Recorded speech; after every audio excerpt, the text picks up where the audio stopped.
January 22, 1943. A man crouches in ruins, staring at a tree 240 yards away. In that tree sits someone who wants him dead. But here's what the Japanese sniper doesn't know. The American watching him has never killed anyone. Not once. 0 confirmed kills. And this amateur is hunting him with a rifle his own officers call a toy. 6 weeks earlier, when 2nd Lieutenant John George unpacked his Winchester Model 70 at Camp Forest, Tennessee, his fellow officers erupted in laughter. A hunting rifle? With a mail-order scope? The armorer looked at him like he'd lost his mind. "What's this for, Lieutenant? Deer?" "The Japanese," George replied. More laughter.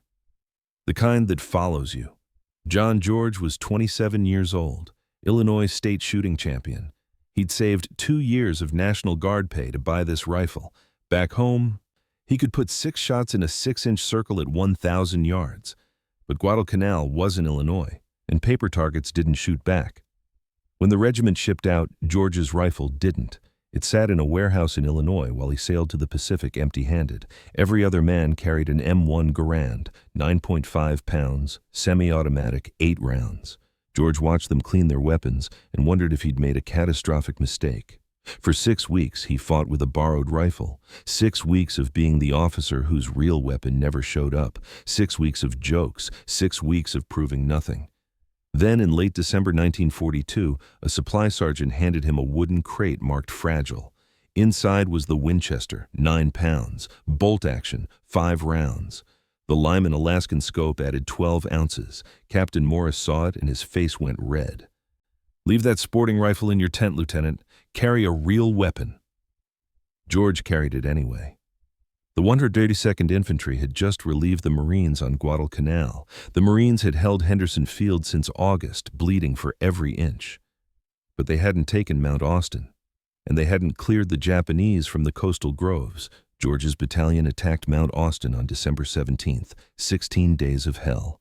The Japanese had turned the mountain into a fortress, 47 bunkers, 500 men, elevation advantage. The 132nd lost 34 killed and 279 wounded, taking just the western slope. And through all of it, George fired his Winchester exactly 0 times, not once. The jungle swallowed sound. Targets appeared at 30 feet, not 300 yards. His bolt-action rifle was useless in close-quarter chaos. The jokes got worse. "How's that sweetheart rifle, George? Get any deer yet?"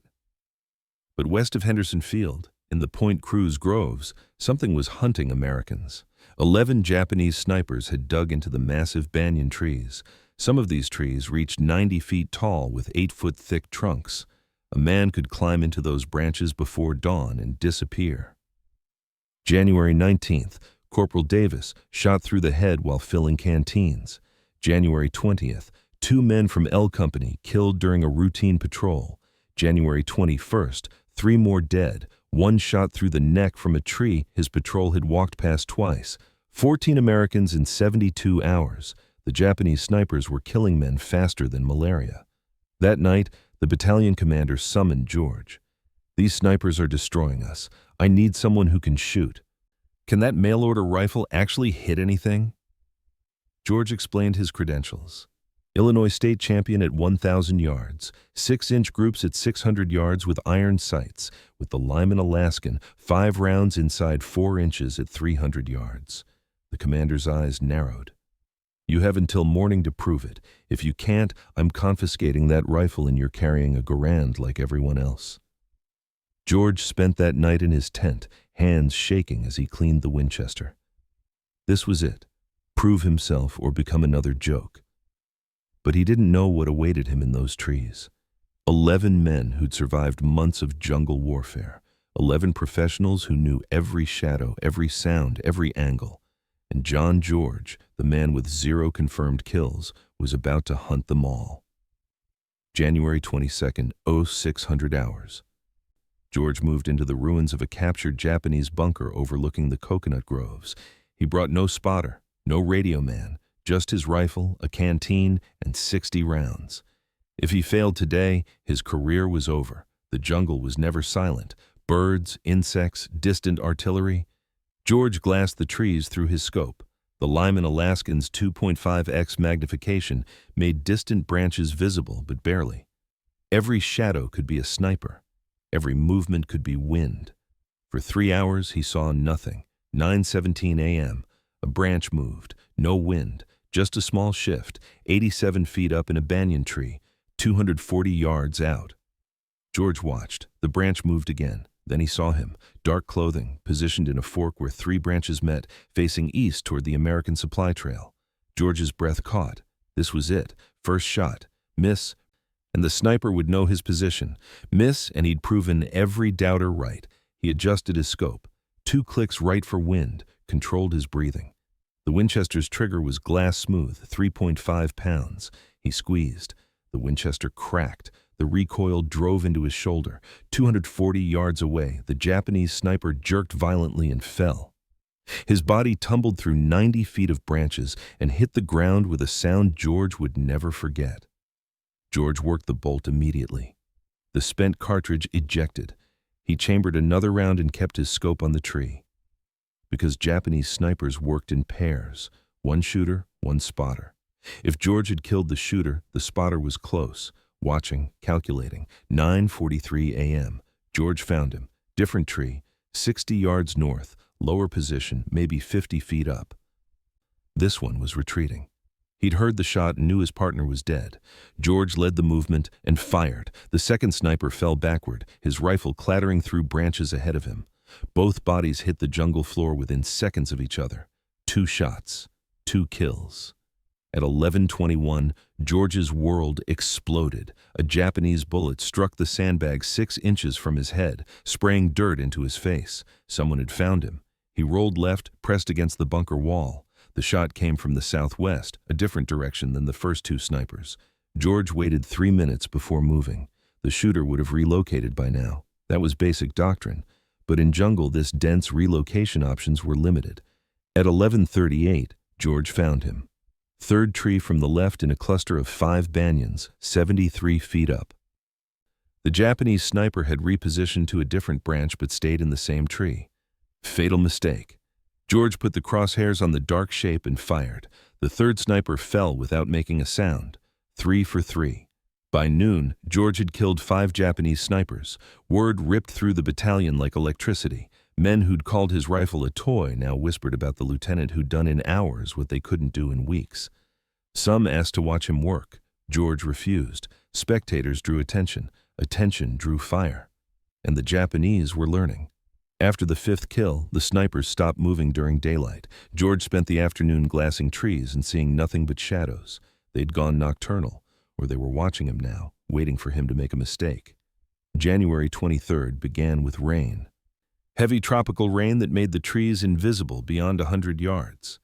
George sat in the bunker and waited.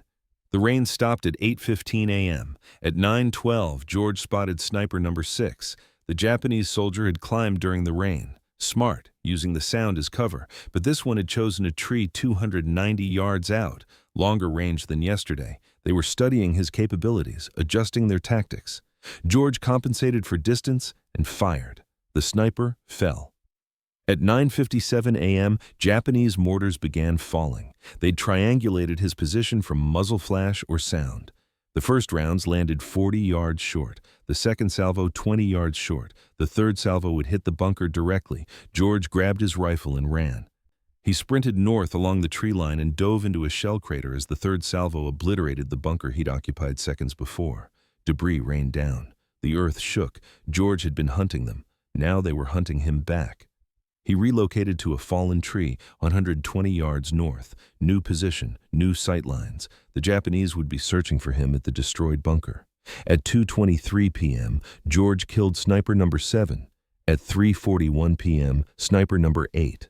This one 94 feet up, good concealment until the sun angle changed and created a silhouette against the sky. That night, Captain Morris wanted numbers. George reported, 8 confirmed kills over 2 days. 12 rounds fired, 8 hits, 4 misses. Morris assigned him to continue at dawn, but George lay awake that night, doing different math. 11 Japanese snipers in the Point Cruz groves, 8 now dead, 3 remaining. Those 3 would be the best. the survivors, the ones who'd learned from watching their comrades die.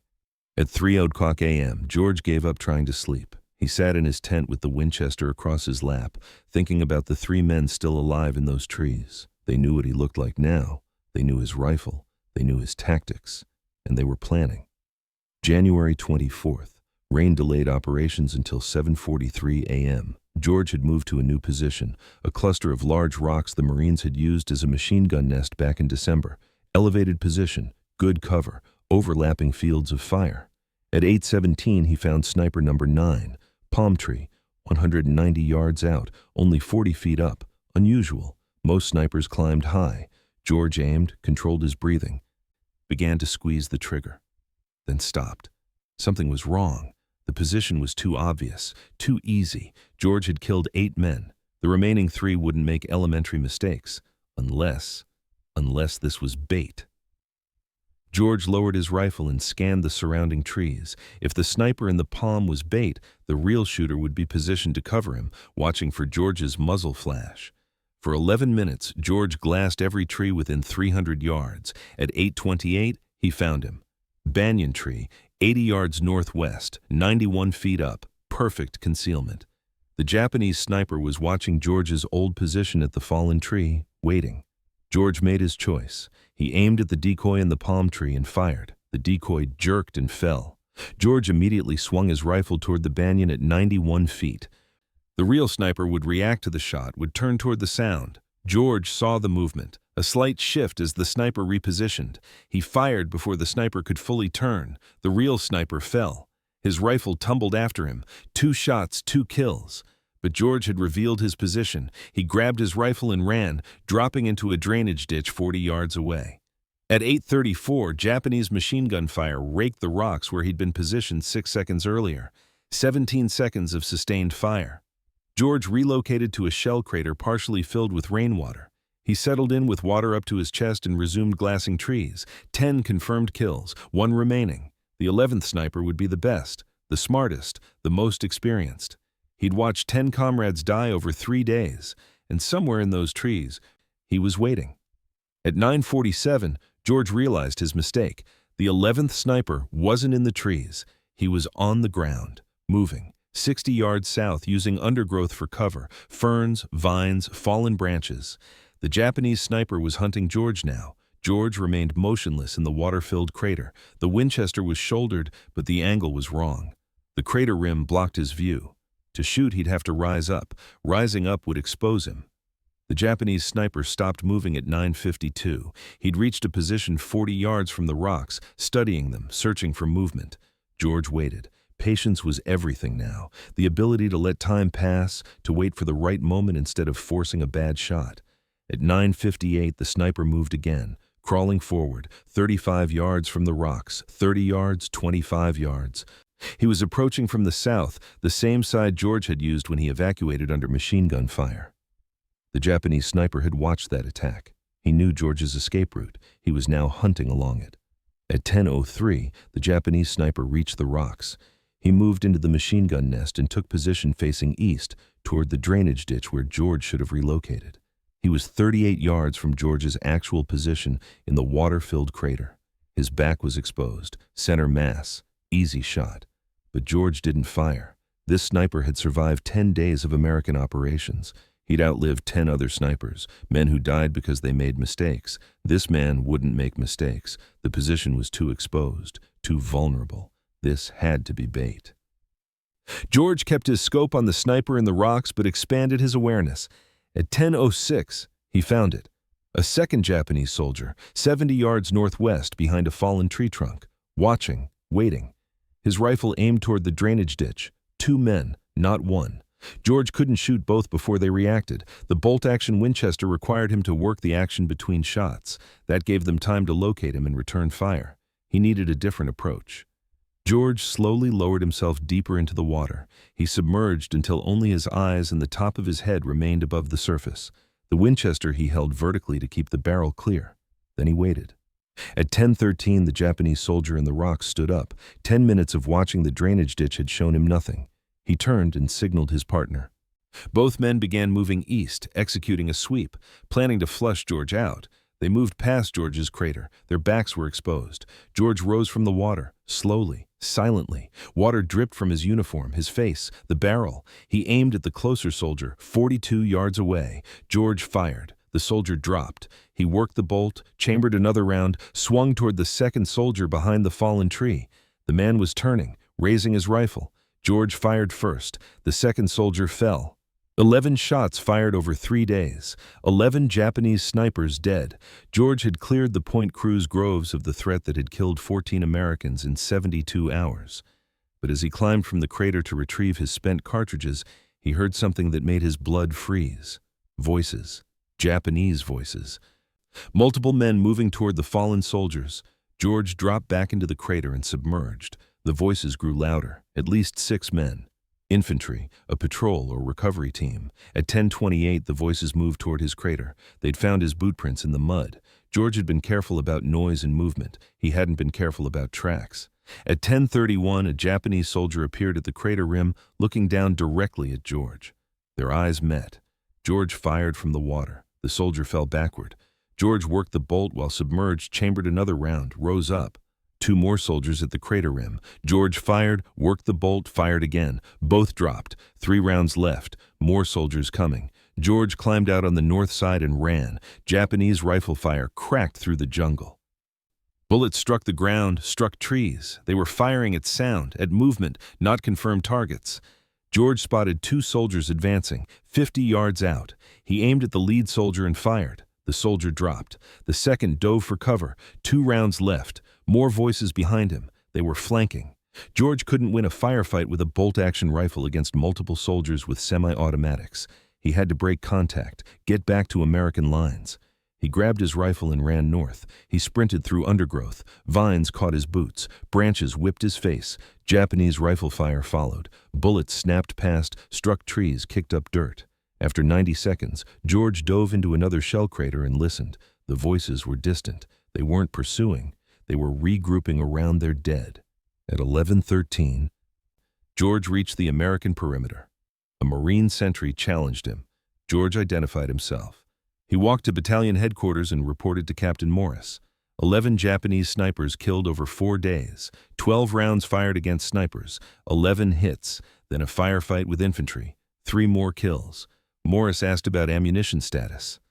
George was down to 2 rounds. Morris asked about the rifle. George said it was functional but needed cleaning. Mud in the action, water in the barrel. Morris told him to clean his rifle and rest. No operations tomorrow. The mockery was over. At 2:00 p.m., word came from division headquarters. The battalion commander wanted to see George. George walked to headquarters wondering if he'd be disciplined for the unauthorized engagement. Instead, he found Morris and 2 other officers. One was Colonel Perry, the regimental commander. Perry had one question. Could George train other men to do what he had done? George said he could try. It would require time, rifles with optics, and men who could already shoot. Perry had 14 Springfield rifles with unertl scopes, sniper rifles left by the Marines. He had 40 men who'd qualified as expert marksmen.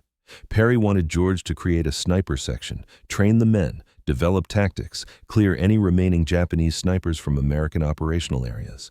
George accepted, but he had one condition. He wanted to keep his Winchester. Perry approved. Training began January 27th. George had 40 expert marksmen on paper. None had combat sniper experience. None had killed from concealment. George started with fundamentals: breathing, trigger control, reading wind. By January 30th, 32 of the 40 could consistently hit man-sized targets at 300 yards under field conditions. On February 1st, George took 4 two-man teams into the field. Their mission? Clear Japanese positions west of the Guadalcanal River. George paired with Corporal Hayes as his spotter. They set up overlooking a Japanese supply trail. At 7:20 a.m., a Japanese soldier appeared. George fired. The soldier dropped. Over 6 hours, George's team engaged 8 Japanese soldiers. 7 shots, 6 kills, 1 miss due to wind. The other 3 teams reported similar results. 23 Japanese soldiers killed that day. 0 American casualties. The sniper section continued operations through early February. By February 9th, 74 confirmed kills. On February 7th, George was operating near the Tanamba River when a Japanese rifleman shot him. The bullet struck his left shoulder. The impact spun him around and knocked him down. Hayes dragged George to cover and called for a corpsman. The wound was serious, but not fatal. George was evacuated to a field hospital near Henderson Field. Doctors said he'd recover but needed rest. No combat operations for 3 weeks. During those 2 weeks, the Japanese completed their evacuation of Guadalcanal. On February 9th, American forces reached Cape Esperance and found it empty. The campaign was over. But George's war wasn't finished. While he recovered, orders came from Pacific Command. The Army needed experienced combat officers for a new mission. Something in Burma, something classified. George volunteered. By March, he was on a transport ship heading west. His Winchester was packed in a waterproof case in the cargo hold. The transport reached India on April 3rd. George and 200 other officers were briefed on their assignment. They would join a new unit, 5,300 men total. The unit had no official designation yet. The men called themselves Marauders. The Marauders entered Burma in February 1944. Their mission, advance through northern Burma and capture the Marauders airfield. The force would carry all supplies on their backs through terrain the Japanese considered impassable. Mountains, rivers, dense jungle, no roads. George's battalion began the march on February 24th. The first week covered 83 miles through mountainous jungle. Men collapsed from exhaustion. Malaria cases increased daily. By March, the battalion had covered 217 miles. They'd engaged Japanese forces 12 times, small skirmishes, ambushes, quick firefights. George used his Winchester 3 times during the march, once at 412 yards against a Japanese officer, once at 380 yards against a machine gun position, once at 290 yards against a sniper. 3 shots, 3 kills. But the Winchester was rarely needed. Most combat was close-range ambushes at 50 yards or less. On May 17th, the Marauders captured Marauders airfield. The operation was a success, but the cost was severe. The unit entered Burma with 5,300 men. By May, fewer than 3,000 remained effective. Disease killed more than bullets. George survived. His Winchester survived. But modern warfare was changing. George was evacuated from Burma with the rest of the Marauders. The unit was disbanded. George was reassigned to training duties in the United States. He never fired his Winchester in combat again. George returned in July 1944, promoted to captain. Assigned to Fort Benning, Georgia, training infantry officers. He kept his Winchester, the rifle that had killed at least 14 enemy soldiers in confirmed engagements. It sat in a footlocker in his quarters. George rarely looked at it. George was discharged in January 1947. Lieutenant Colonel, 2 Bronze Stars, 1 Purple Heart. He enrolled at Princeton University on the GI Bill, studied politics, graduated with highest honors in 1950, 4 years at Oxford, 4 years in British East Africa. Eventually settled in Washington, D.C. as executive director of the Institute of African American Relations. In 1947, George decided to write down what happened. Not for publication, just for his own record. He wrote for 6 months. The manuscript grew to over 400 pages. A friend at the National Rifle Association read it and suggested publication. The book was published in 1947 under the title Shots Fired in Anger. It became a classic among firearms enthusiasts and military historians. Clinical precision, no embellishment, no hero worship, just facts about what worked and what didn't in combat. The book is still in print today. George lived to see 3 more wars: Korea, Vietnam, the Gulf War. He watched military rifles evolve from the Garand to the M14 to the M16. He watched sniping become a formal military specialty with dedicated training and equipment. He watched the lessons of World War II being relearned by new generations. John George died on January 3, 2009. He was 93 years old. The Winchester Model 70 that killed Japanese snipers on Guadalcanal was donated to the National Firearms Museum in Fairfax, Virginia. It sits in a display case with a placard describing its history. Most visitors walk past without stopping. It looks like any other vintage hunting rifle. But it's not. It's the rifle that proved a state champion with a mail-order scope could outshoot professionally trained military snipers. The rifle that cleared the Point Cruz groves in 4 days when an entire battalion couldn't do it in 2 weeks. the rifle that changed how the American military thought about individual marksmanship in modern warfare, and the rifle carried by a man who started the war with 0 confirmed kills and ended it a legend. If this story moved you, hit that like button right now. Every like tells YouTube to show this story to more people who need to hear it. Subscribe to World War II, Ember, and turn on notifications. We're rescuing forgotten stories from dusty archives every single day. Stories about courage, skill, and ordinary people doing extraordinary things. Drop a comment and tell us where you're watching from. United States, United Kingdom, Canada, Australia. Our community stretches across the world, and you're not just a viewer, you're part of keeping these memories alive. Thank you for watching. Thank you for making sure John George doesn't disappear into silence. These heroes deserve to be remembered, and you're helping make that happen.